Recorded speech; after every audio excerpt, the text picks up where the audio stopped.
The holidays mean more travel, more shopping, more time online, and more personal info in more places that could expose you more to identity theft. But LifeLock monitors millions of data points per second. If your identity is stolen, our US-based restoration specialists will fix it, guaranteed, or your money back. Don't face drained accounts, fraudulent loans, or financial losses alone. Get more holiday fun and less holiday worry with LifeLock. Save up to 40% your first year. Visit LifeLock.com/podcast. Terms apply. The More Money Show with Steve Moore on the Red Apple Podcast Network. I never get tired of that song, folks. That is the More Money theme song, and I hope you're having a wonderful weekend. This is the More Money Show, by the way. I'm economist Stephen Moore. Thank you so much for joining. If you're a loyal, regular listener, thank you for making our ratings so good. We are across the country now, all the way from Los Angeles to Maine, to Georgia, to St. Louis, to Kansas City, to Chicago, all over the country. So it is a real privilege for me to be on with you every weekend. And so this has been, I think, my 7th or 8th year doing this show, but we keep getting more and more stations to join. So I so much appreciate you all who make this show possible. We are live. We are in color. We're one of the few shows, I always say, you know, most stations throughout the country right now on a Saturday afternoon, they're going to give you boring commercials or infomercials or, you know, stale stuff that you've already heard. We're live. We are in color. We're going to have some great guests today to talk about the economy, talk about politics, talk about finance. I want to hear from you all later in the show. Why are people, there's a disconnect. There's a disconnect between, in my opinion, how the economy is actually performing, which is very good. I believe we have a very strong economy right now, and it's getting better all the time. And yet, if you look at the polls, people are glum. You know, I think of that famous scene in the Batman movie, The Dark Knight, with the Joker, and, you know, the Joker keeps using this line, "Why so glum?" And you know, I kind of figure, like, why are people not feeling the love for this economy? I'm not saying everything is rosy. I know the job market is softening a little bit, no question about it. Prices are still really high, including your groceries. I get that, but as I was saying earlier today on the Larry Kudlow show, 87.5% of the rise in inflation happened under Biden. So not much of this inflation is due to what has happened under Trump. And in fact, I would make the case that by deregulating the economy, producing more energy, cutting taxes on businesses, all the capital that's going to come into the United States, that increases the supply of goods and services and makes the American economy more productive. And when you have a more productive economy with lots of goods and services provided, the prices fall. They don't rise. So I'm going to predict to you that we're going to see a lot of progress in the months ahead on the inflation front, because I think Trump, for the most case, is pushing all the right buttons. Now, one of the things that has clearly contributed to inflation, in my humble opinion, and I know the Trump fans out there, and I love Donald Trump. I've served with him. He's been nothing but good to me, and I have so many positive things to say about him, but I don't like his tariffs. I do not like tariffs. I think tariffs are taxes, and when you put tariffs on things on coffee and beef, guess what? Coffee and beef prices go up. And that's one of the reasons, you know, a steak is so damn expensive now. It's unbelievable.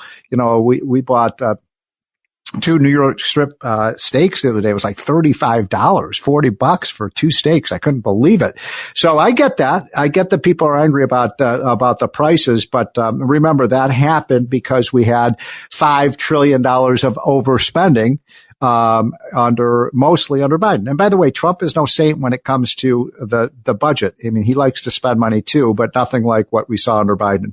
But a couple of points I want to make before we take our first break. And you guys listen to this because hopefully we're helping educate you about what is going on in the economy and what's causing what. But I made the point on this show, I think 2 weeks ago, and then I made it on Fox News the other day, about a week ago, and we put it in our hotline. And by the way, I hope you're all getting our economic hotline at Unleash Prosperity. It is free. It costs you nothing. There is no price to this. All I want you to do, I don't get anything out of it except that if you read it, I guarantee you, I can't guarantee it, but I think you'll like it because we have so many happy readers every morning. It goes out to about 250,000 people each morning. But you just get a lot of useful information. You can read it in 5 minutes every morning, just looking at some of the things that are going on. And one of the things we pointed out in the hotline about 2 weeks ago was that the states with the highest cost of living, where you have the least amount of affordability, are states like Illinois, are states like New York, are states like New Jersey, are states like California, are states like Massachusetts.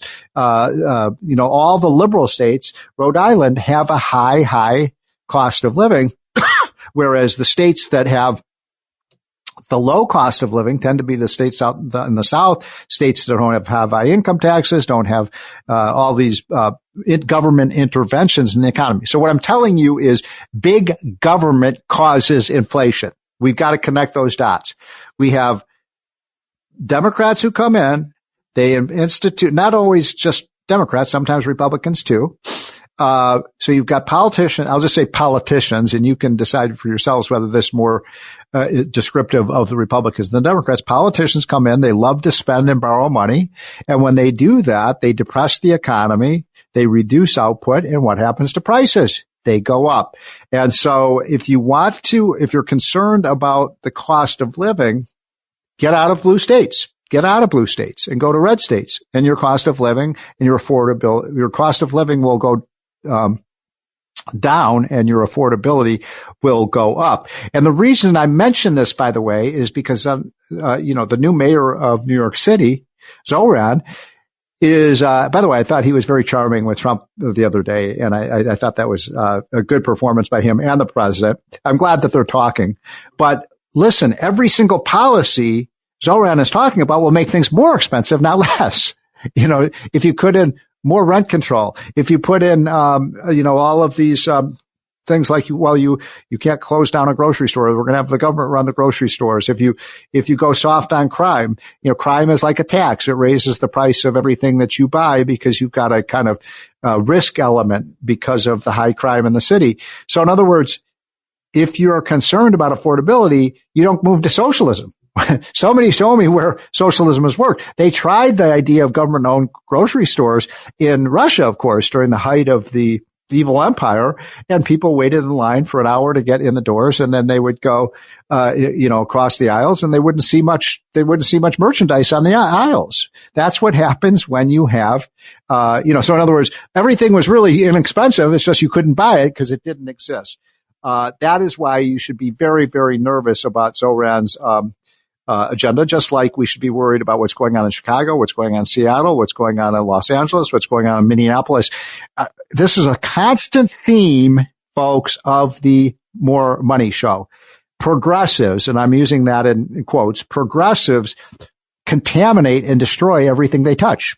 And I don't want to see our great cities contaminated and destroyed by socialist policies. I'm going to be taking your calls later in the show, by the way. Tell me why you think people are angry. And if you are angry on the economy, call in. I want to hear from you. What are you angry about? I get it. It's probably grocery prices, but what else are you angry about? This is the More Money Show. We will be right back. And stick with us, folks. The More Money Show with Steve Moore on the Red Apple Podcast Network.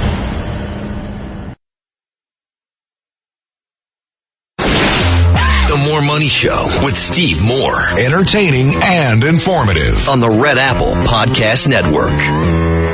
Welcome back, folks. This is the More Money Show. Thank you so much for tuning in. We try to educate you on finance, on economics, have good discussions about politics. My next guest is a superhero to me, a guy who I've known for 35 years or so. I'm talking about Senator Phil Gramm from the great state of Texas, who was a superstar, obviously, when he was in the House and the Senate. He was one of the lead authors of the Reagan tax cuts in 1981. He was also one of the guys who actually tried to cut government spending. He did the Gramm-Rudman bill, which actually brought the budget deficit down, and just had made so many contributions to Washington. So Phil Gramm, thanks so much for joining. Oh, thank you, Steve. So I got a lot to talk to you about and only 10 minutes to talk to you about it, Phil. So I want to get it right down to it. By the way, when you first came to Washington, I had forgotten about this. You were a Democrat. What were you thinking? Yeah. Well, no, it was the Civil War. Right. No, there weren't any Republicans. There was not a single elected Republican in my district. I didn't think party mattered. Yeah. I thought values mattered. But when I got to Washington, I discovered I was about the only person who thought that way. And when I was the author of the Reagan program, yes, the Democrats threw me off the budget committee, and I could have just changed parties, but I felt people back in my district deserved a chance to say yes or no. So I resigned from Congress and ran again as a Republican. And I'm only kind of half kidding you because back then there were, there were conservative Democrats back then. People forget about that. Yeah. And so it's, why do you think it is that the Democrats have strayed so far to the radical left over the last 30 years?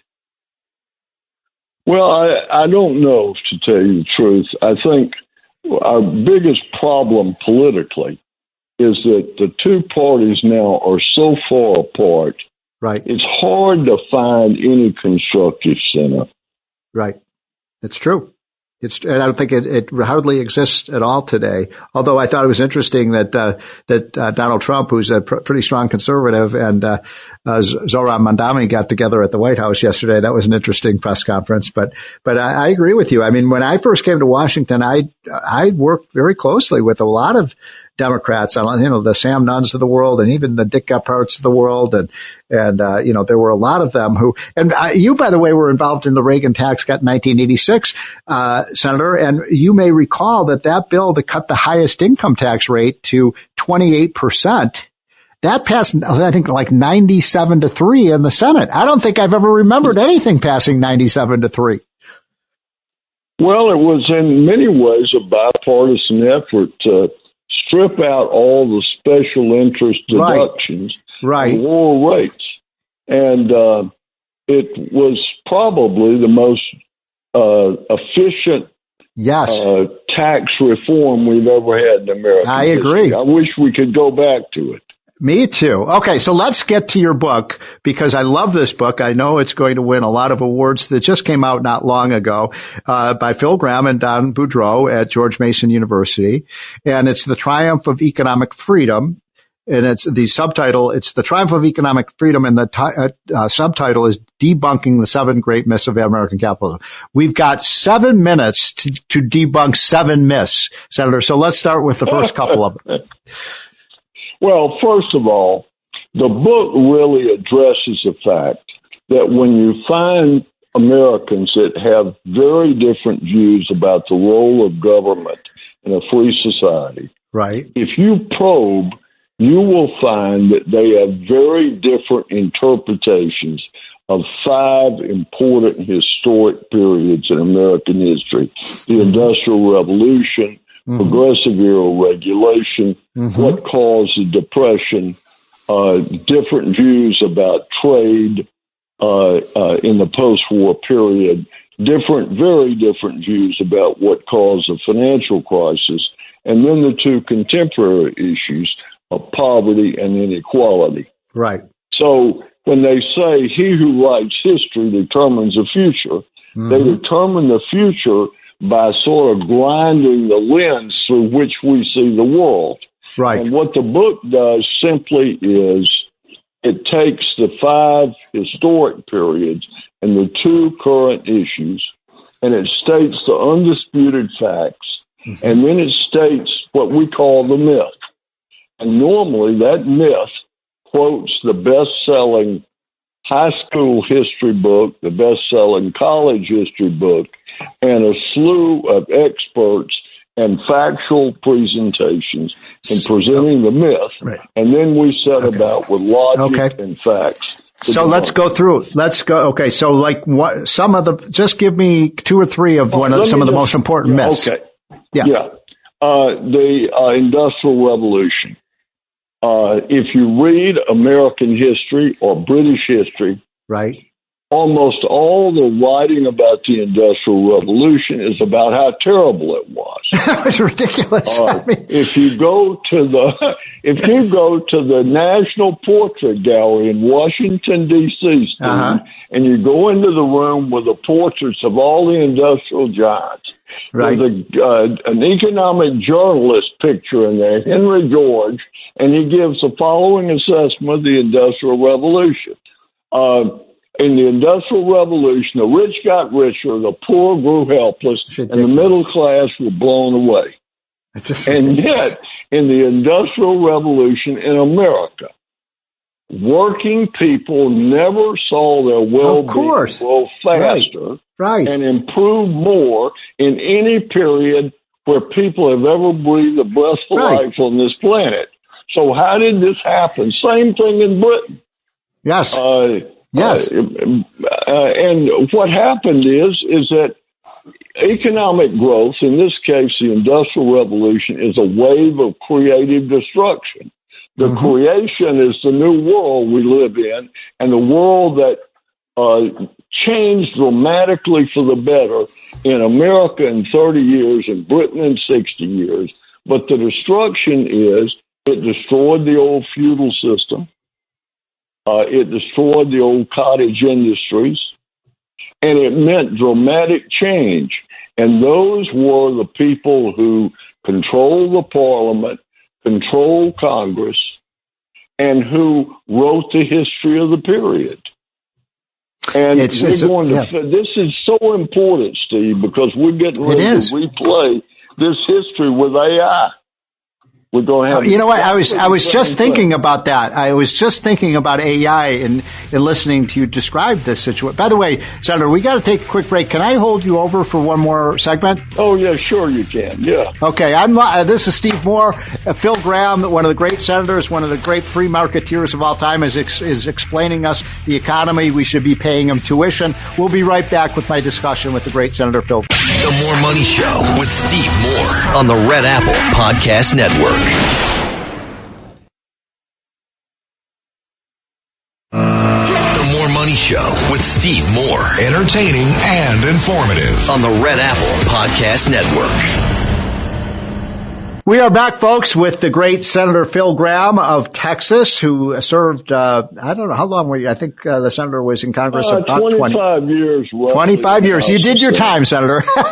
But anyway, we're having a great discussion about his new book, The Triumph of Economic Freedom, which is absolutely fantastic book. It should be read by every high school and college student in America and around the world. And something you were talking about before the break was this idiotic notion that the Industrial Revolution only benefited rich people. I was looking at a chart that I think it's in your book, but I've seen it in other places too, that shows from about the birth of Christ through around 1800. Yeah. There was almost no progress in incomes. And then we have the Industrial Revolution, and it just goes straight up. And I'm not talking about for rich people. We're talking about for working class people, the things that they could afford boom because of that productivity revolution. And yet nobody learns about that.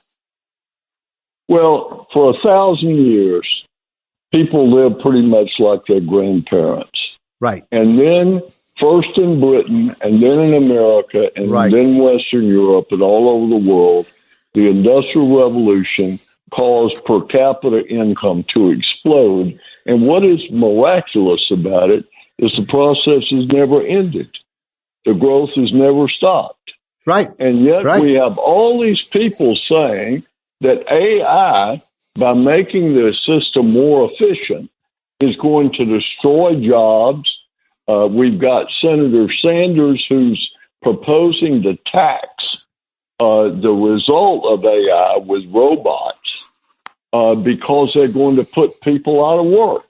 Well, in the Industrial Revolution, which was far more dramatic than I can imagine AI to be, we doubled the number of jobs in America in 30 years, and real wages went up 30 years, doubled in 30 years.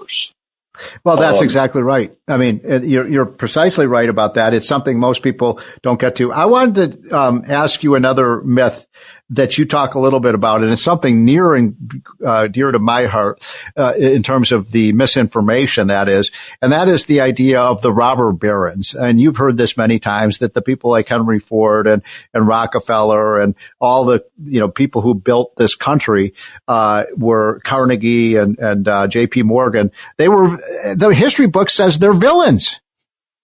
Yeah, look, the progressives were so obsessed with the fact that in 1892 there were 4,050 millionaires in America. Right. That they titled the whole era the Gilded Age. Right. And they turned a totally blind eye to 66 million Americans who saw their well-being grow more rapidly than any other people who had ever walked the face of the earth. Amazing. And this set off the progressive era regulation that big was bad. And what had happened is, with the railroads, with communications, we now had a nationwide market. So you had producers like the Chicago stockyards that made beef cheaper, improved the quality of it. Right. And we set off a period where for 90 years the government intervened in the marketplace, basically protecting inefficient producers, hurting consumers, and finally between 70 and 1982, we overturned those regulations, first under Carter and then under President Reagan. And in doing so, our transportation system became the most efficient in the world, and we unleashed communications that has created the world that we live in today. Well, if you look at that era, that you were talking about, when we had, it's a little bit after the Industrial Revolution, but when we had the, modern, era of automobiles and, steel production and the railroads and financial services. One of the things that I learned from your book is that the cost of those things fell. In other words, if the robber barons, you'd expect that their prices went up, but they went down. Well, and they fell. Production grew faster and prices went down faster before the Sherman Act.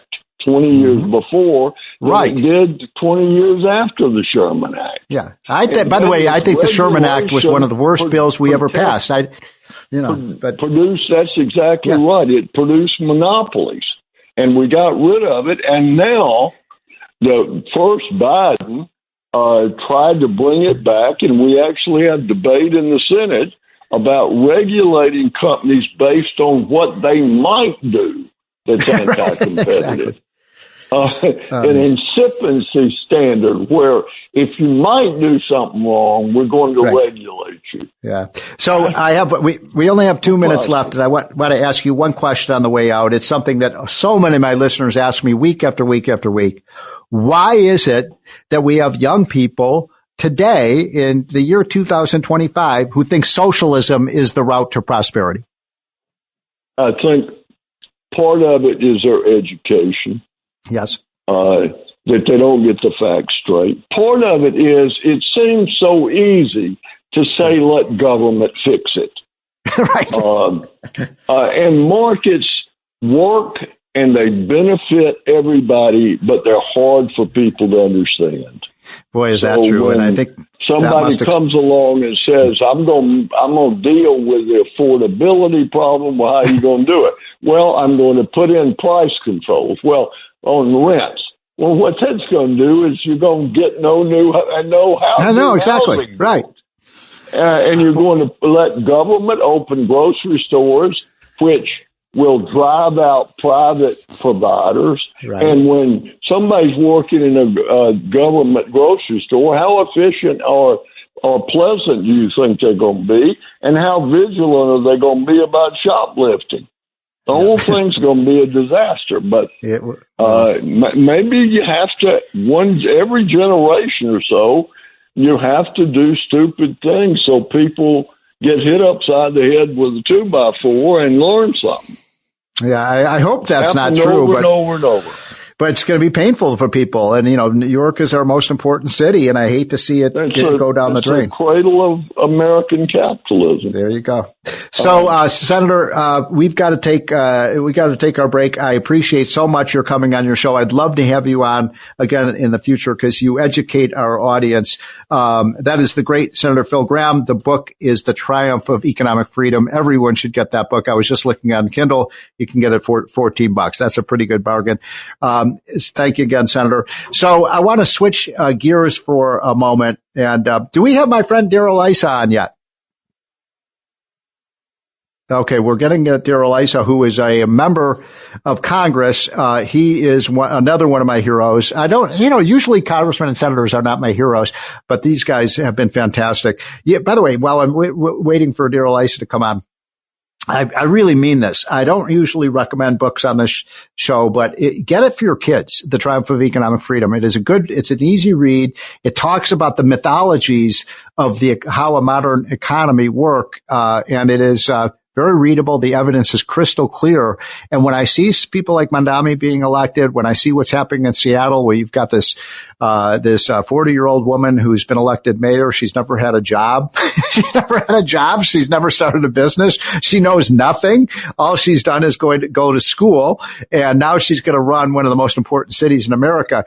This is scary to me, folks, that you're putting like a fifth grader behind the wheel of a car going 65 miles an hour. It just doesn't make a lot of sense to me. And when you do that kind of thing, it doesn't usually have a happy ending. So I get very nervous about the idea that the one lesson that everyone should understand crystal clear is that socialism doesn't work. It hasn't worked anywhere. As I've always said, it might work in heaven, but it doesn't work here on earth. So do we have Darrell on yet? We're still trying to reach him. So while we reach, by the way, Darrell Issa is one of the heroes. And the reason I wanted to have him on, if you're following this story, what is happening is that there's a gerrymandering going on in all the states. That's where the states draw these lines for their districts, and they're all over the place. You have one in Illinois that goes right down the middle of the state like a snake. It's like 150 miles long, because they're trying to get as many seats for the Democrats or the Republicans as they can. I hate gerrymandering. I think it's outrageous. And in the days of modern computers where you have algorithms that could just basically put everybody in districts so they're near each other and take politics out of the whole process, it's so obvious that that's the way it should work. I don't know why every state doesn't do that, but the Texas drawing of the lines was just ruled unconstitutional by a federal court. So that's going to cost the Republicans maybe 4 seats. But meanwhile, the California is going to draw lines that's going to add something like 4 or 5 seats for the Democrats. I don't like this. I hate this.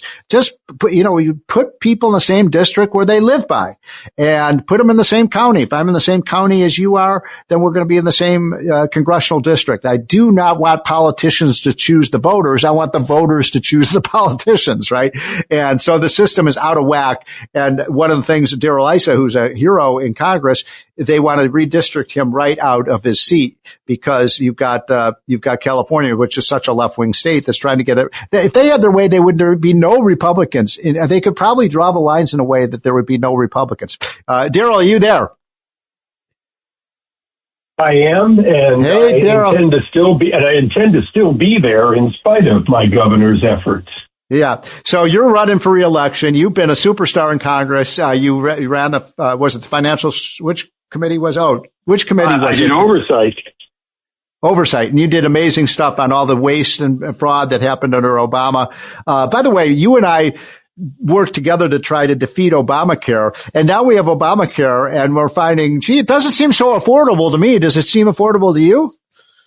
Well, the general rule is beware the name people put onto a bill. Right? Because isn't that true? The name often is to defend its weakness, and the Affordable Care Act, its weakness was it didn't provide affordable care, and that's the challenge. Is what you throw money at, you get more of.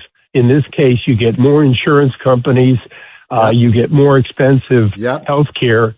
In some cases, you get a few more procedures, but what you don't get is the things that drive down the cost. And that's that's where President Trump is in the process, along with some people in the House, of saying on his watch, we absolutely have to deal with the cost drivers, defensive medicine, excessive litigation, a much slower process to get medicines.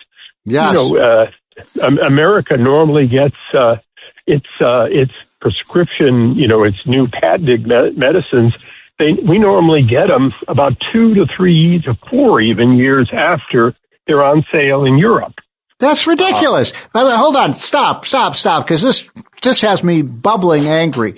You're exactly right about this. So we spend all the money, we develop the drugs, sometimes with, the help of NIH, but oftentimes with private money that people invest, and then you can't get these life-saving drugs here before they get them in Europe and in Asia. I don't understand the logic of that. Steve, it's worse than that. And one of the things that the president's dealing with and the secretary, RFK, is dealing with is that we want to onshore things. We want to bring them back to the United States. Right. However, if the first place you can sell a drug is in a foreign country, and the place that you can do the testing quicker, we're talking about the rounds of the trials, of phase 1, phase 2, and so on, then guess what? It makes sense to build that facility in that country. And so with, call it 70% of medicine being sold outside the United States, 30% being sold in the United States, the first factory, and sometimes the only factory, is going to be outside the United States. Unbelievable. And so in order to onshore, we're going to have to change that. Well, we do have to, and you've been all over that issue, and I appreciate it. And Trump is on it too. Look, I want to delve into this issue a little bit more with you because I feel very strongly about it. Thomas Phillipson, who's a great medical economist, and I have been writing a lot about this. We believe, and I want your reaction to this, Congressman. I'm talking to Darrell Issa, the Republican congressman from the San Diego area of California, is that once these drugs are proven safe, if they're safe, they're not going to kill you if you take the drug. Why not let people try them? Why not if you've got, cancer, or you've got MS, or you've got Parkinson's, or you've got Alzheimer's, and you've got a promising drug, why wait? Why not tell people, look, we're not sure if this works, but if you want to try it, it should be your right. The left always talks about my body, my choice. How about my body, my choice for taking drugs? Stephen, you're exactly right. When we did, the right to try, it was for, and continues to be, for life-saving, end-of-life type medicines. But where the biggest loophole remains is exactly where you're stating it. If I'm fading with Alzheimer's and there's a promising drug, then why am I waiting for an efficacy study that by definition won't be done till after I'm gone? Exactly. Why can't I be part of it? And, we start in these life-saving cancer drugs and so on.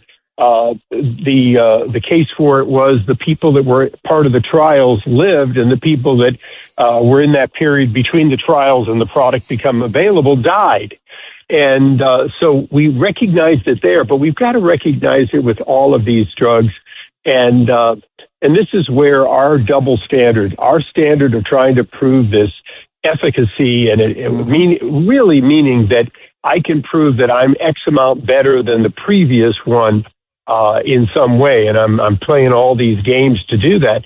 In Europe, they're not doing it because they're looking and saying speed to market and let the market decide. Now, the amazing thing is, who would have thought Europe would be less bureaucratic exactly. in one area? Yeah. Hey, we got to take a quick break. Congressman Issa, we'll be right back, folks. This is the More Money Show, and my guest is Darrell Issa, the great congressman from the great state, or the once great state of California. The More Money Show with Steve Moore on the Red Apple Podcast Network. The More Money Show with Steve Moore on the Red Apple Podcast Network. We are back with Darrell Issa, the great congressman from California, from San Diego area. By the way, they're trying to get rid of you, Darrell. It sounds like they're trying to gerrymander you right out of your seat. Well, yeah, they have. They've taken me from the first majority Republican seat that I had in 15 years, and they put me into basically one that just went 26 points for this Prop 50. But, you know, those hold on. What is, I don't think our listeners know what Prop 50 is. What is that? This gerrymandering required a waiver on our Constitution, and they tricked the people of California into voting for it. But I will tell you, I expect to win the 48th. Wow. I believe that the history of people voting what I would call poorly in some cases, in this case, the majority of this district voted for Harris, but I believe I'll still be able to win because I've served the community, and I think I have a level of respect.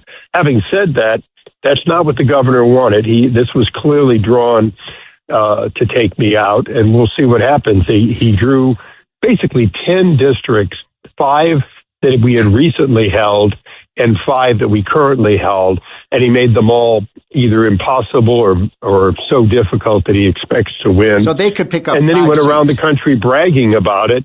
I mean, including going to Texas. Yeah. So we need you back. I think you will win the seat. You've been an amazing force for good in the Congress. We got only a minute and a half left. Tell us about your number one initiative that you're pushing for in Congress right now. Right now, one of the number one, and the one that we were working on just this week, was trying to get some transparency on this third-party litigation funding. Oh, I love that issue. I love that you're fighting against. Well, and when you look at the dark money, including money from foreign governments that are not only funding litigation, but secretly controlling the litigation and getting our trade secrets with the litigation, and all we're really asking is for the judge to ask to see who it is, so he can decide what the protective order is and so on. We're not limiting the ability to get an outside investor, but the idea of dark money is just so reprehensible. You need to be faced by your accuser, and you need to know you're not giving it to him. Yeah, this is something, right, that the trial lawyers are pushing, is this dark money in their lawsuits. The More Money Show, folks. We'll be right back.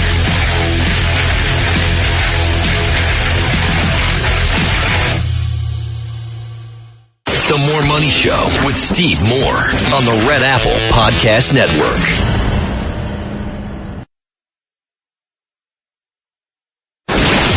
The More Money Show with Steve Moore. Entertaining and informative on the Red Apple Podcast Network. That's right, folks. We want money. We want more money, and that's why you are listening to the More Money Show on WABC and other affiliated stations throughout the country. By the way, one of the people I'm going to have on this hour is one of my heroes, John Catsimatidis, who is, of course, the owner of this WABC station, has turned it into what I believe is the most powerful and influential talk radio station in the United States. And by the way, we are live. We are in color. We will be on the air on Saturday next week, but I may pre-tape that show, so it may not be live. Most weeks we are live. We are in color. And I always talk about that 5 hours straight on WABC of live economic, political coverage that you don't get anywhere else in the United States. As far as I know, I don't think there are any other stations that have 5 hours of live coverage on Saturdays. And so that's why we're so appreciative of John Catsimatidis and appreciative of you all for sticking with the show, because you make what I do possible. And I love being able to talk to you every Saturday afternoon. And I know some people listen to it over the weekend on Sundays as well. And so I want to, before we get to my guest, and by the way, I will be talking to John Catsimatidis later in the show, and I will be taking calls at the end of the show. Why are you so angry about the economy? What makes you angry? Are people excessively angry on the economy? I think that they are, by the way, because I think the economy is doing really well. And I'm with Larry Kudlow and Laffer. I think next year is going to be a blockbuster year. By the way, Christmas sales so far are really good. People are out spending money because they have more money. And I want you to make more money, and that's why I host this show. Just a couple points before we get to our guests. And I know almost all of you get the Unleash Prosperity hotline. If you don't, please go to unleashprosperity.com and sign up for our free, absolutely free. There's no inflation here, folks. Our newsletter that goes out every morning, it goes out to about 150,000 people, and people love it. And it's short. You can read it. And I know Newt Gingrich and people in the White House read it. CEOs are reading it. You should read it. And one of our items in the hotline this week was about the fact that how much federal employees are paid. And these numbers are unbelievable. They come from my friends at openthebooks.com. But if you haven't heard about this, it is rather outrageous. There are, 100. I want to make sure I rate these correctly. This comes right from Open the Books. There are 117 of 127 federal agencies where the average pay to be a federal bureaucrat is over $100,000. That's pretty high. That's like 25-30% higher than what the average private sector worker gets. And by the way, don't forget, the federal employees get unbelievable benefits, benefits that are about twice as generous as what a private sector worker gets. And by the way, you can't have a government worker without a private sector worker, or else who would pay their salaries. So, I'm going to give that to you again. It's mind blowing. 117 of 127 of the federal agencies, the average pay is $100,000. Now, it gets worse. There are 32,000 federal employees who make more money than every governor of the 50 states. That means that there are 32,000 federal employees who make over $250,000 a year. Wow. Great job if you can get it working for Uncle Sam. Nearly 70,000 federal agency employees make more than $200,000. And again, this does not include their benefits. Their benefits are probably at another 100,000 on. This is outrageous. It's the reason why people are so angry at the swamp. Now, another point I want to make before we take our break. I'm going to ask you all this question. Do you think CEOs in America are overpaid? Do you think that the people who run American corporations are overpaid? Zach, I don't know. What do you think? Zach says no. I think, here's my answer to that. I think bad CEOs probably are overpaid, but good ones are vastly underpaid. And I'm going to give you an example of what I'm talking about. So Walmart CEO Doug McMillon just recently, about a week or two ago, announced that he is going to retire from Walmart. Now, when that was announced, the stock value of Walmart fell by about 3%. And that means this cost shareholders $16 billion, the fact that he was leaving, because he's been an incredibly productive and profitable CEO for the great company Walmart. Now, not only that, since taking over as CEO in 2014, according to the Wall Street Journal, Doug McMillon presided over a 300% gain in Walmart stock. 300% gain in their stock.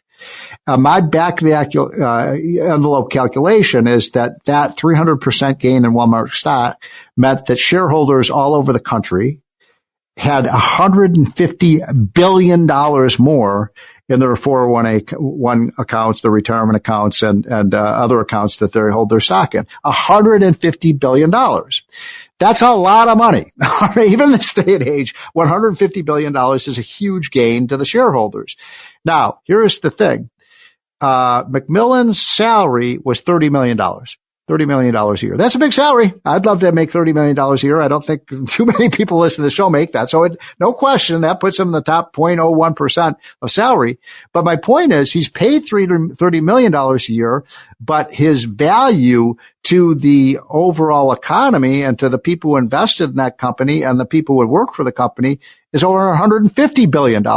So I would ask Elizabeth Warren, do you think that Macmillan is overpaid with $30 million when he's put probably $200 billion in the economy? I say no.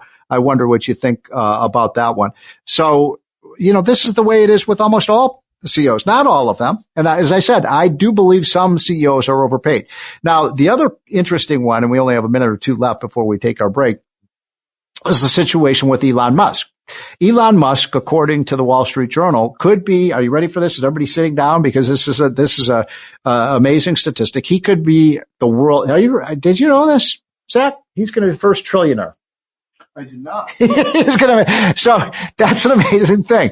That is his entire wealth will be $1 trillion. And oh my God, how could anybody, that's more than a lot of nations have in terms of their GDP. Take it away from him, steal it from him. He can't have $1 trillion. But here's the point, that every study shows that the value of innovation and invention, and entrepreneurship. So if somebody starts a business or invents something, or whether it's a new product or a new way of doing things, that the statistics show, this was based on a lot of evidence from the economic community, that about 90% of the gains from innovation and invention and new businesses do not go to the owner, don't go to the Elon Musk of the world, they go to everybody else. So every time we have an Elon Musk, we all get a lot richer. So my feeling is, look, if he's worth $1 trillion, that means his value to the U.S. economy and economies over the world is probably about $5 trillion. So I don't have a problem with it. And by the way, I'm going to make one other quick point and then we'll take our break.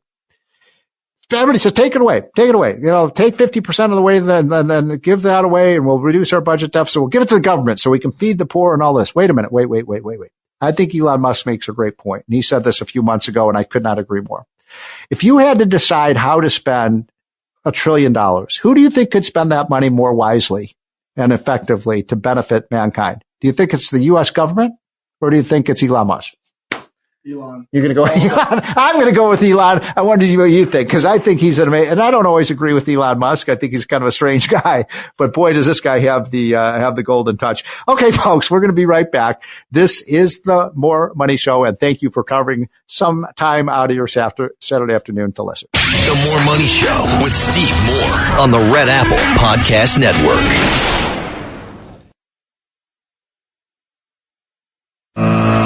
More Money Show with Steve Moore. Entertaining and informative on the Red Apple Podcast Network. Welcome back, folks. This is the More Money Show. Hope you're having a wonderful weekend. Now we have a great guest coming on right now, a good friend of mine, Brian Sussman.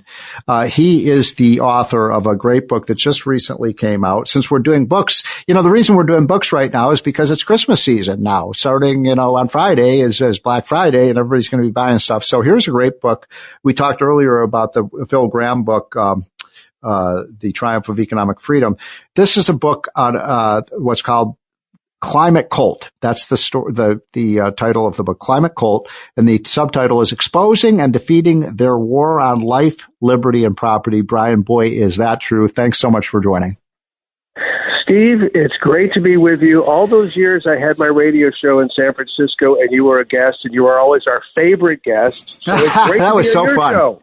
KSFO, right? KSFO, and of course, I'm no stranger to WABC because for years I filled in for Mark Levin, and he's got a premier That's right. slot on this station. So hold on, Brian. Hold on. I forgot about that. So I know that then a lot of our listeners are very familiar with you. It is great to hear your voice again. I thought you were deep into retirement, and here you're writing these best-selling books. and here's what I love about New York. So back when I was a TV weatherman, so that's before I ever did talk radio, back when I was a TV weatherman, I was the main fill-in weatherman for about 8 years on CBS This Morning in New York. So I'd spend about 4 weeks a year in New York City.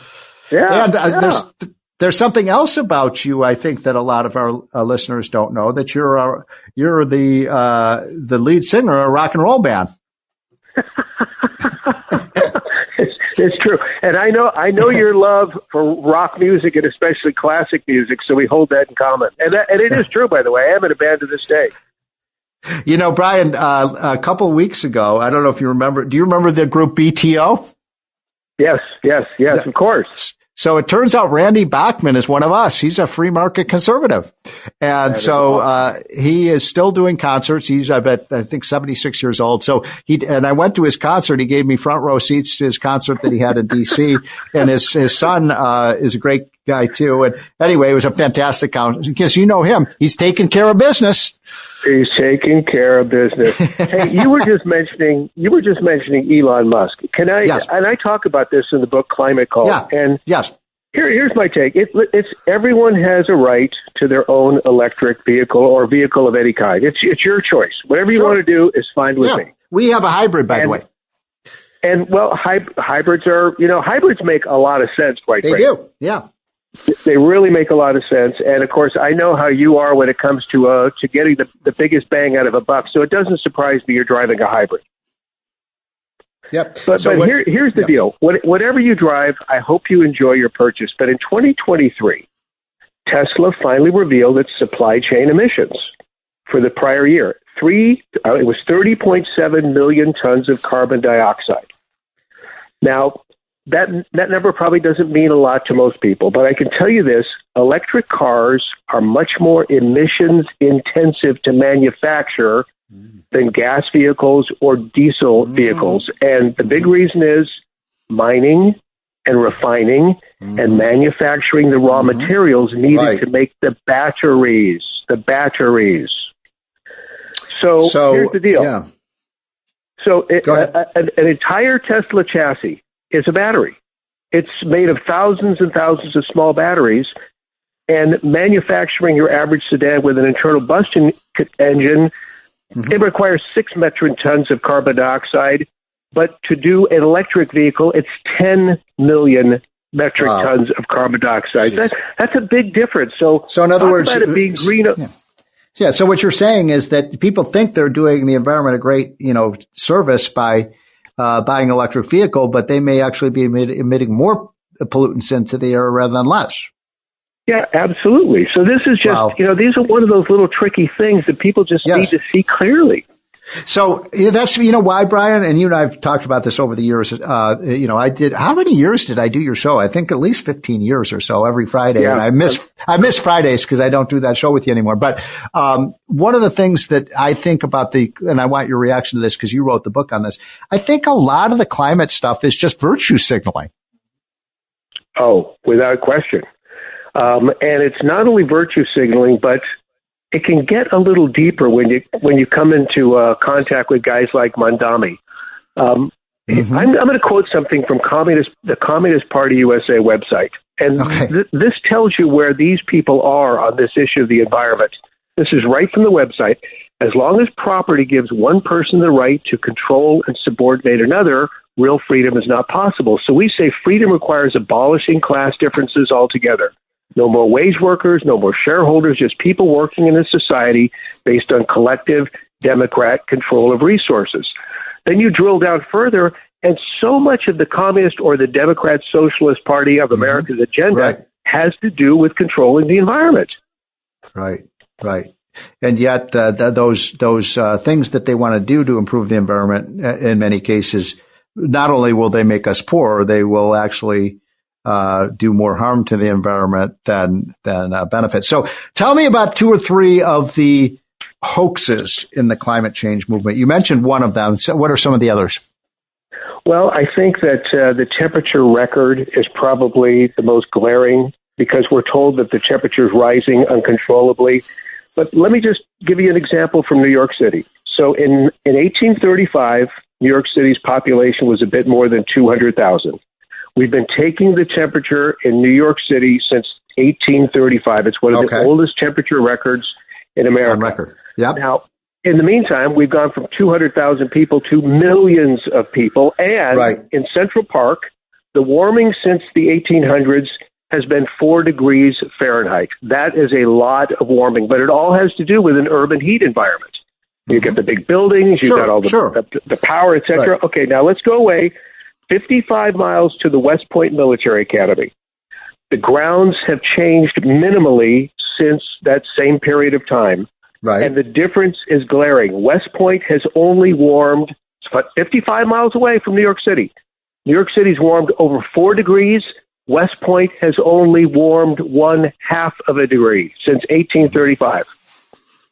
So the evidence is lately that the temperature of the planet has not really increased that much. By the way, there was a lead story in USA Today, of all places, which is hardly a conservative rag, which was basically saying that agreeing something that you and I and so many others have been saying for the last 30 years, that way more people die from cold than heat. Yes, absolutely. We need a warmer climate. If the warmer climate could spread throughout the reaches of, for example, Canada, you could have Canada expanding, and Canada could be even more profitable. Yes, true. It's absolutely true. We need warmth more than the cold. Okay, so what are some of the other myths and of this climate cult? I would say that one of the biggest features of the climate movement has to do with, if you can believe this or not, social justice. They're using the climate and climate models and all of these fake news items as an opportunity to change our behavior. For example, I'm going to the United Nations, and this is their big climate report from 2006, where they were actually talking about that, and they were trying to equate the environment with social justice. And they say this: social justice will only flourish if the environment and environmental preservation and a sustained development constitution are integral growth strategies for both now and the future. In other words, they're saying we need to have a pristine and sustainable environment in order to grow the world's economy. They also want to force redistribution of personal assets, finances, property carried out by the government. I'm thinking of Mondami when I think about that. Right. This is classic communism, but they try to put it in the context of the environment. And for a rational human being, there's just a big disconnect. I don't see how the two equate.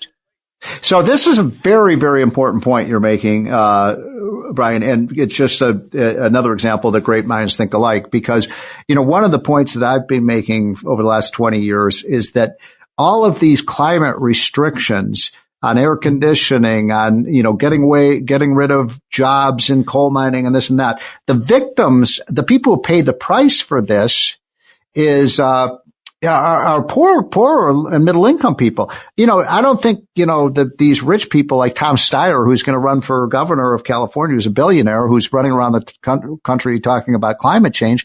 If he has to pay a little bit more for goods and services, it doesn't matter to him. The people who are really being affected negatively are exactly the poor people that they say they want to lift up.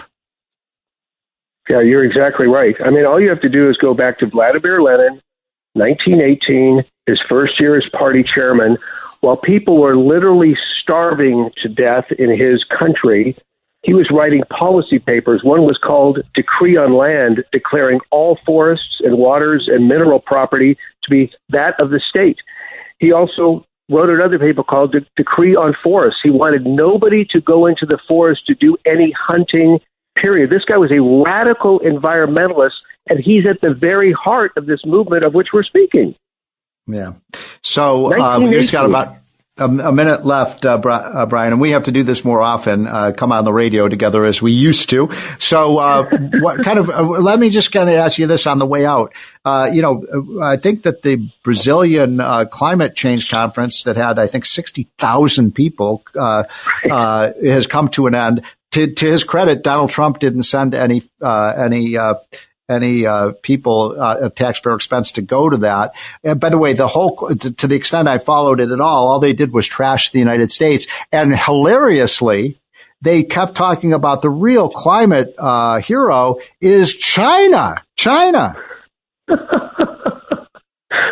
Which is absolutely a joke. But, when you think about this, this entire joke, which was this conference in Brazil. These people are living high on the hog for a couple of weeks. They're staying in the air-conditioned hotels. They're eating fine food. They're flying in on jets. But I guess they're the ones who are just a little better and more equal than the rest of us. That is so true. They are such hypocrites. Well, the book is Climate Cult, and Brian, I never got my autographed copy, so I'm very angry at you right now, but I will forgive you. You've been a friend for so long, and let's do this again soon, can we? Steve, thank you for your great influence that you're having on the people of America and building up and lifting up and equipping those of us who are on the right side. And now, are you still playing in your band? Of course. We've got a gig tonight. I got to get going. I got to get ready. Oh, to be in San Francisco. Okay, Brian, thanks for coming on.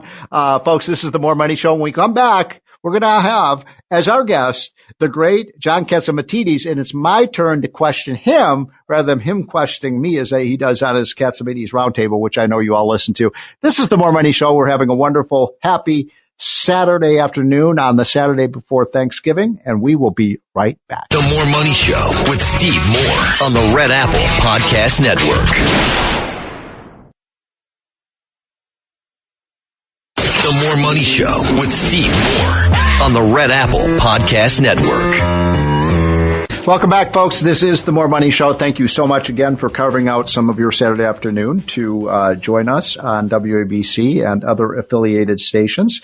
So as promised, I am now bringing on one of my heroes, John Catsimatidis, who, of course, is the owner of this station, has turned it around big time. It is now the #1 talk radio station in America.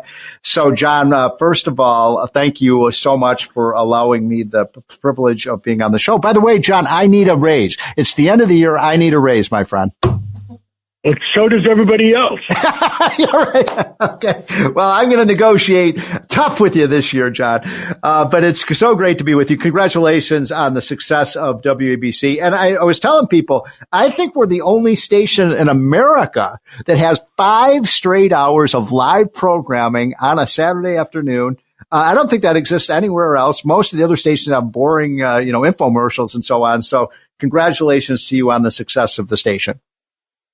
Well, thank you. And you know what it is?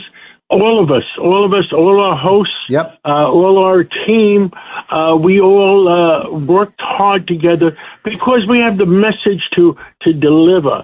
Larry Kudlow talks to President Trump very often. You talk to President Trump very often. He's the leader of America, and and the only time anybody ever gets fired from WABC is if they don't tell the truth. So, I come from the days of Walter Cronkite, when 92% of the American people believed what Walter Cronkite used to say. Now, if you look at the networks, the television networks, ABC, NBC, CBS, BBC, nobody believes anything they say. Because they lie. So, yeah. And that's a problem.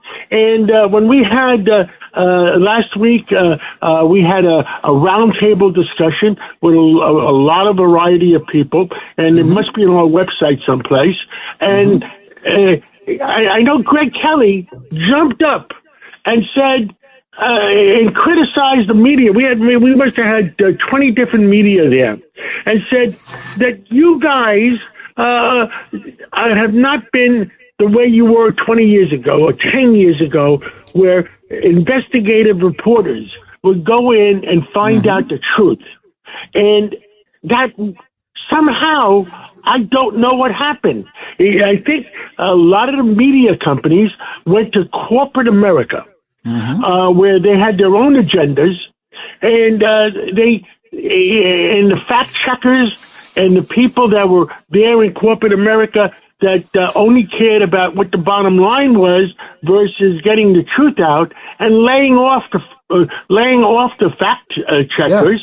Yeah, right. You ended up with the minimum amount of news. They were only reporting what they had to report, and nobody checked and double checked what the truth was.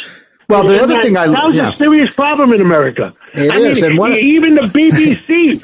Look, President Trump is suing the BBC for $5 billion because the bosses at the BBC went in and edited I know, outrageous. what the president said.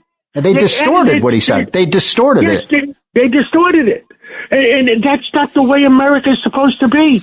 And, WABC, we work hard. I was criticizing some of our own guys on news department this week because they went out on the suicide bill. They went out and were doing their own thing without checking the facts. Yeah. So, John, one of the things I love about doing this show and about your station, I call WABC Freedom of Speech Radio because I always take callers almost every week, and I love it. I even say to people, please call in if you disagree with me because I want to hear your point of view. And you don't get that on a lot of other stations. Well, we want to know the truth. I mean,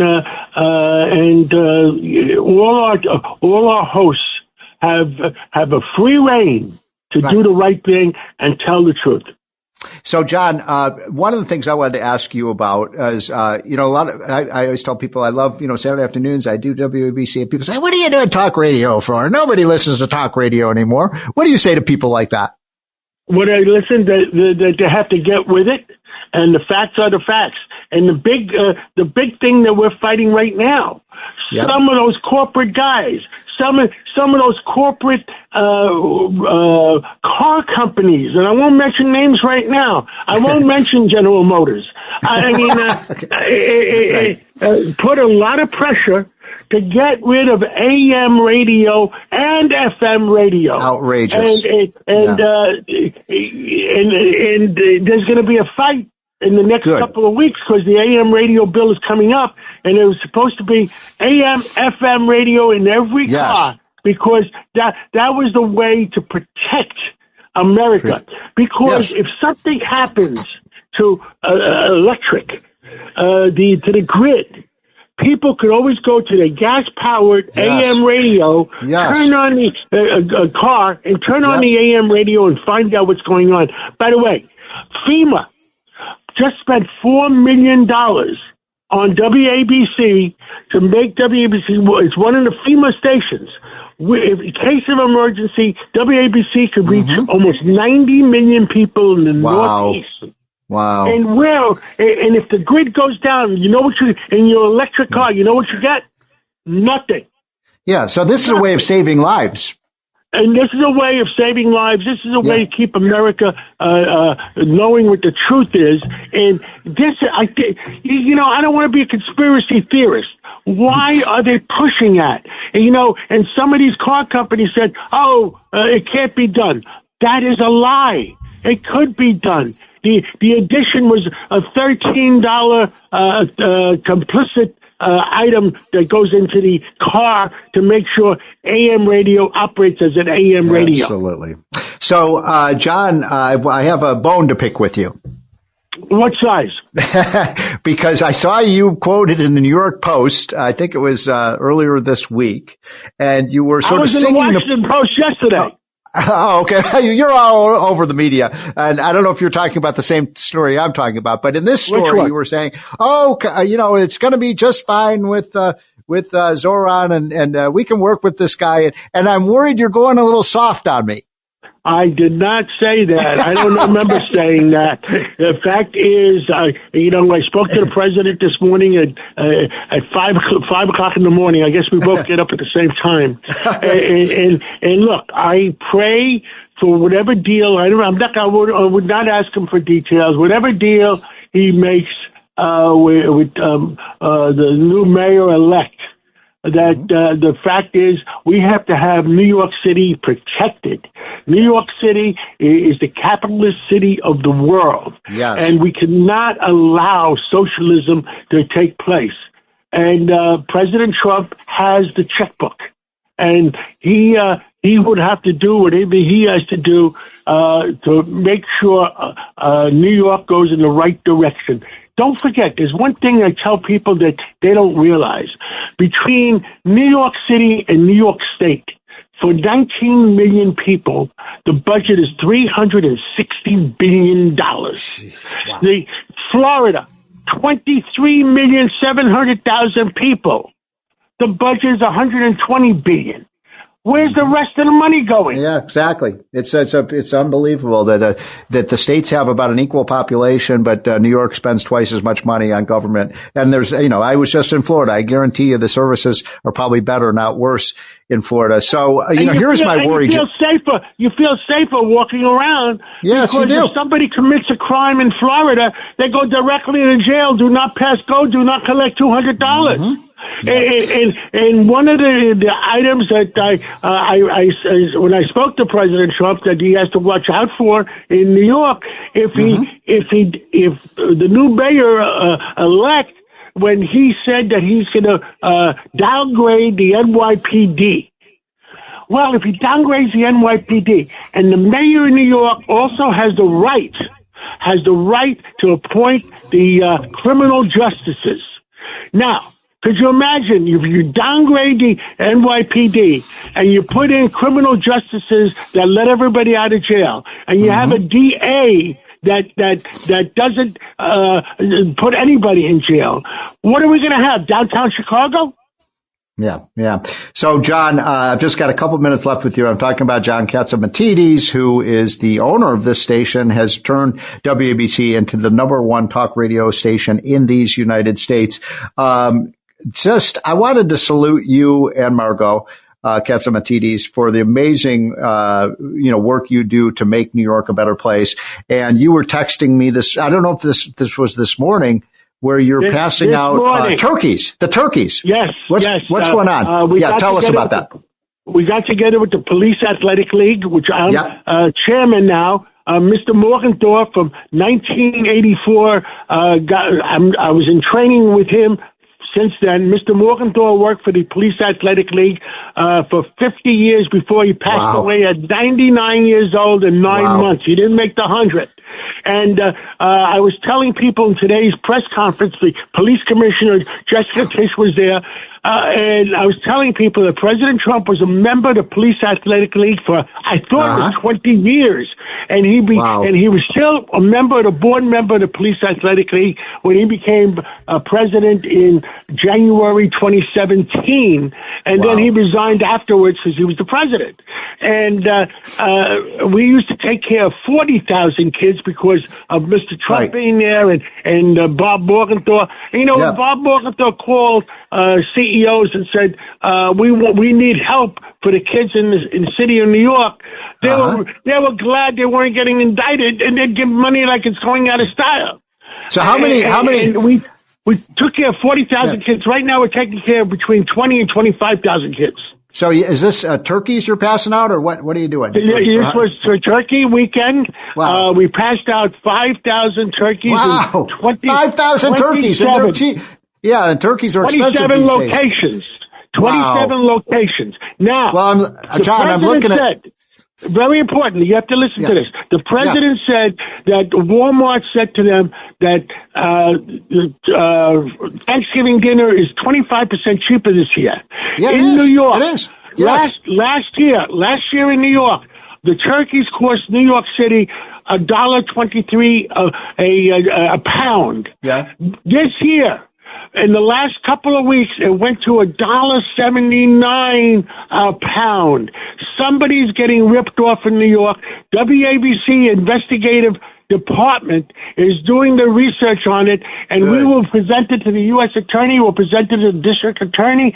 Who is ripping off New York City in time of Thanksgiving?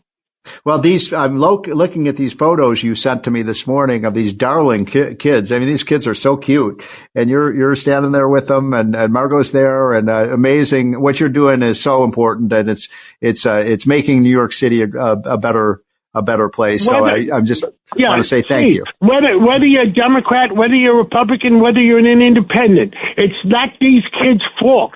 These kids deserve a break. They deserve that they know there's somebody on their side, because they're going to grow up to be voters. They're going to grow up. They have to know that somebody's on their side to get them a better education and to get them better jobs.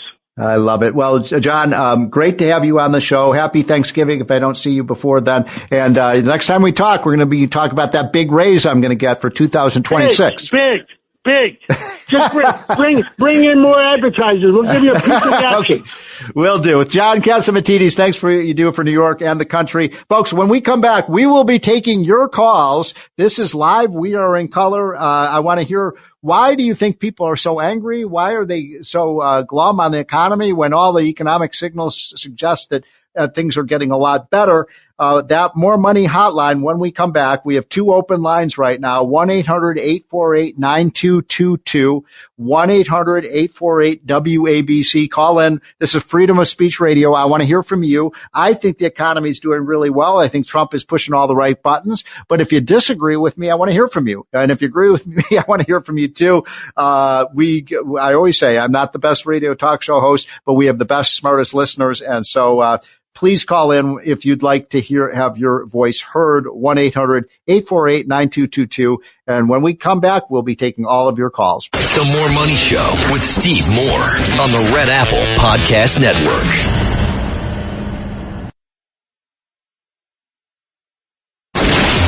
The More Money Show with Steve Moore. Entertaining and informative on the Red Apple Podcast Network.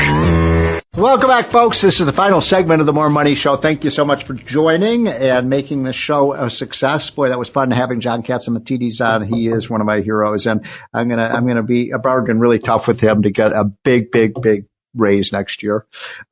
So we'll see if that happens. I'm only kidding. All right. So we've got I'm so glad that this Saturday before Thanksgiving. By the way, Thanksgiving is one of my great happiest times of the year. So I love this holiday coming up. And I think we have like 25 family members coming in. So it's going to be a great get together. I hope you're having a big family party as well for Thanksgiving. Okay. So the lines are lit up. Thank you for calling in. We've got one open line right now. If you want to join the conversation, the question of the day is, why are young people so glum? Why don't they see the incredible American economy and the incredible land of opportunity that we are? Because every poll shows young people are down on America. They're down on our economy. I don't get it. So that number, if you want to call in, as I said, we have one open line left, 1-800-848-9222. Okay, let us get right to the lines. Our first caller is Richard from Bay Shore. Richard, what do you got for us?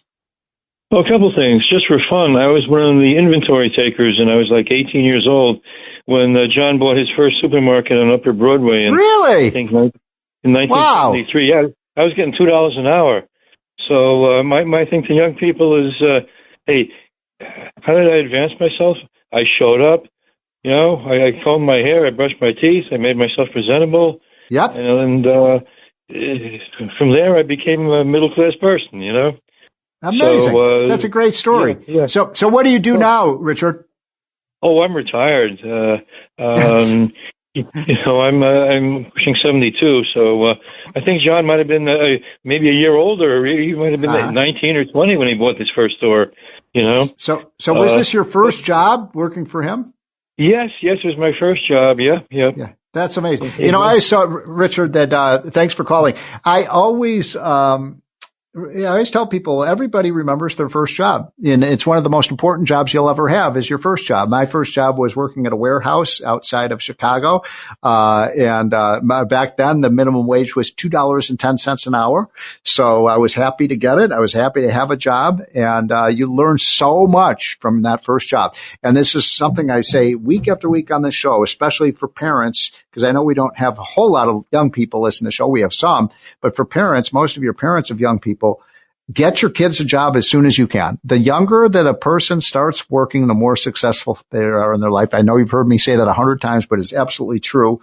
And there's no such thing as a dead end job. There's no such thing. I hate that term. The only dead end job is not having a job at all. Okay, let's see who's next here. Oh, Elena from New Jersey.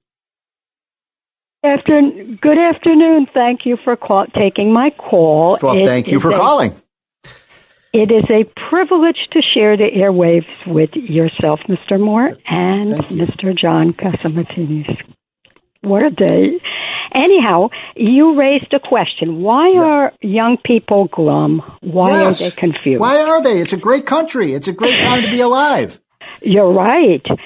But we have this situation in America now. It was brought or imposed on America, the confusion between socialism and capitalism. Yes. And young people really don't understand. Socialism belongs in the animal kingdom. It is a herd. No, seriously. It's herd behavior. Yes. You have a bully, a leader, an autocratic boss in the herd, and everybody follows them. Nobody has a choice. Humans are different. Humans have team behavior, which begins in the family. There is a family unit. It's a team. Then there are teams put together, which ultimately create nations. Somehow in our educational system, we lost that fact. We lost that perspective. Nobody's teaching it. We are actually forced to learn socialism or herd behavior. I wish that Americans, our leaders, which are the government people, realize that they are team leaders and not herd leaders. We can't have socialism in this country. And so, Elena, this is a great point you're making because, you know, I have been talking about socialism for capitalism my whole life, and I've never really heard it explained this way. But this is, you are very wise, my friend. I mean, this is a great point that you're making. And I've never heard it expressed this way, but you're right. You know, the socialism is the herd mentality. You just follow the leader and you go wherever if they go over the cliff, you go over the cliff with them. And socialism will take us over that cliff, Elena. Yeah, thank you. I thank you for listening. I thank you for understanding. Well, thanks for listening, Elena. I love it, love it, love it. I especially love it when women call in because, you know, I like women more than men. Elena, thanks for calling. Let's see, who else have we got here? Oh, yes, see. Do we have Eduardo from Tampa? Hey, Steve. Good afternoon. Hi. Can you hear me? Thank you for calling. How are you listening in Tampa? I'm listening on iHeart, WABC. Oh, good. Fantastic. I'm glad you called. Yeah. What's on your mind? Yeah, I wanted to bring up this because I'm a little bit nervous about us going into the new year with these still high prices, the tariffs. Yep. Yeah. We lost 1,000 points like in over 2 days this week. Mr. Drudge has Democrats winning or leading by 8 in the congressional polls. Yep. So I think there's some doubt there as to, and then the gerrymandering thing hasn't broken our way, at least for the conservatives and Republicans. Yeah. So I think hold on. Let me just interrupt you for 1 second because you're making a great point. You know, I talked about this with Darrell Issa from the congressman from California. They're trying to redistrict him out of his seat. And I don't understand. You seem to follow this stuff pretty closely. I don't understand how the federal court can say, oh, you know, Texas can't redistrict, you know, to get rid of, Democrat seats, but California can get rid of 5 Republican seats. That doesn't seem fair to me. No, it doesn't. Yeah. Inconsistent, yeah. So the Supreme Court needs to step in, yeah. So anything else on your mind? You make a great point. I'm so glad we have listeners in Florida. I love Tampa, by the way. And, you know, I was just in Florida this week. I was at Mar-a-Lago. And, you know, you go to Florida and you see economic freedom, and you go to New York and Connecticut and New Jersey, you don't see economic freedom. Yeah. I mean, we'll probably put on the ballot next year, no property taxes. So it'll go on the ballot next year. So come on down. It is a state that is booming. As you know, there's been 2 million new entrants into Florida over the last 10 years. A lot of them came from New York and New Jersey because you do it right. Incidentally, we're at Unleashed Prosperity. We're doing a big event. In a week or two with 2 weeks with your great governor, Ron DeSantis, because you guys do it right in Florida. So Eduardo, thanks for calling in. Thank you very much. Thank you, Steve. Yeah, we have time for a couple more callers. Do we have another Richard? Hello. Good afternoon, Steve. Hi, Richard. Earlier in the show, you discussed the compensation of the CEO of Walmart. Yeah. I don't think you told the whole story. Okay. Usually, the major part of a CEO's compensation is in the form of various types of bonuses granted. That's true. That is true. That is true. Some of them vest over a period of time. That is true. And some of them are dependent upon the CEO staying with the company for a certain period of time. That is true. Yes. Some of them depend upon various goals being reached. And some of them are worth anything only if the price of the stock increases.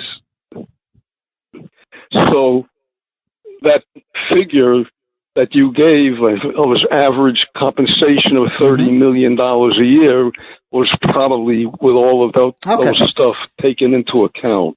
So, Richard, great point. Thank you for calling in. That's why I take calls from people like you, because you're exactly right. I did not tell the whole story, and you filled in some of the details. It is exactly right that most, in addition to their salary, a lot of CEOs, almost all CEOs, get a stake in the company that they're running. And I'm very much in favor of that kind of arrangement, because what you want the CEO to do is make money for the shareholders. I mean, why do we have companies? We have companies because they need to turn a profit, because if you didn't have profits, you wouldn't have companies. And so here is the thing that I would say. The CEO gets rich only if the company gets rich. That's aligning the incentives of the workers and the shareholders and the CEO. And you're right. So the CEO of Walmart will be getting a lot more. I was only addressing the issue of salaries, which Elizabeth Warren is saying too high. And I'm saying, well, geez, I mean, is $30 million too high when the average NBA player is making more than $30 million? I wouldn't know. Okay. I'm just posing that as a question to everyone to think about. Richard, I got to move on, but I'm glad you called, because you have educated our listeners and you've made an excellent point, my friend. Thank you for listening. Let's see here. Who is next, Mr. Producer? We have Carl from Staten Island. Carl from Staten Island. What have you got for us? Well, I was born in New York City. My dad was a chiropractor. He started a business, and it's still in business today here in New York City. I want a polite warning to the young people. I worked as a shoe shine boy. I worked on a golf course. They have to get out there and grab a job and stick to it. Yes. They have to get that work. Hold on, Carl. Let me ask you a question. How old were you when you had your first job? I was a shoe shine boy, I would say about 10 years old, sir. In the barbershop that was owned by my uncle in Sheepshead Bay, Brooklyn. And that was your first job, and then I'm sure you went on to a lot bigger and better things. But 10 years old, that's amazing. And how much were you making? I asked for $2. The men would ask me after I shined their shoes, how much do you cost? Sometimes I was brave and asked for $3. And did you get it? I listen to you when you're on TV. And the main gist of my call is the young people have got to get out there. They can't assume that going to college will give them a $100,000 a year job. There was a gentleman on my block who just graduated college, and he's been home for 4 months. There's a brand new supermarket 10 minutes from the house. We advised him, go get something, do something. But he won't do it. He's looking probably for 80,000, 90,000. It's not going to happen. Good luck with that, right? Yeah. They have to have the work ethic that you grew up with, sir, and as well as I did. I also served in the Marine Corps. I'm proud to be a New Yorker. Oh, my God. And thank you for taking my call, sir. Wow. Are you a national hero? Thank you, sir, for your service to our great, great country. I am saluting you. And that is a great story. $2 to shine shoes. And, you learn so much from your first job. We've only got a few minutes left. I've got about a minute and a half left.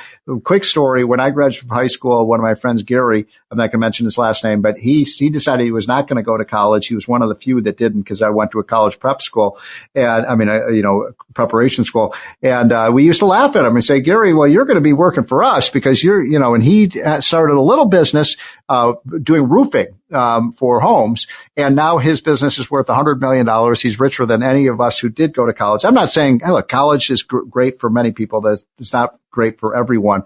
Folks, I am so excited about Thanksgiving weekend. I'm not sure whether we'll be live or not next Saturday. I have to talk to the producers. But if I don't talk to you before then, have a great and happy and holy Thanksgiving where we give thanks for this great country of ours. So I hope you're getting together with your family as I am. And this is the More Money Show, and we'll be on same bat time, same bat channel next week. Thanks for listening to More Money with Steve Moore. You can hear More Money with Steve Moore Saturday afternoons at 1. If you like the podcast, share it with your friends and listen anytime at WABCRadio.com and download the WABC Radio app. Hit that subscribe button on all major podcast platforms. Plus, follow WABC on social on Instagram, TikTok, Facebook, and X. See you next time for a new episode so you never have to wonder, what the heck is going on here?